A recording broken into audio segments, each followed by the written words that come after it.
جب اللہ تعالیٰ نے حضرت آدم علیہ السلام کو پیدا فرمایا تو قرآن بتاتا ہے کہ اللہ نے فرشتوں سے فرمایا کہ آدم علیہ السلام کے سامنے سجدہ کرو۔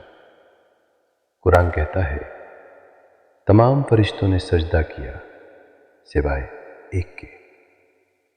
اس کا نام تھا ابلیس۔ اس نے سجدہ کرنے سے انکار کر دیا، نہ اس لیے کہ وہ حکم نہ سمجھ سکا، بلکہ اس لیے کہ اس کے دل میں غرور تھا۔ اس نے کہا میں اس سے بہتر ہوں۔ وہ آگ سے پیدا کیا گیا اور اسے مٹی سے۔ تب اللہ نے فرمایا یہاں تکبر کی کوئی جگہ نہیں، اور یوں غرور نے ابلیس کو نافرمان بنا دیا۔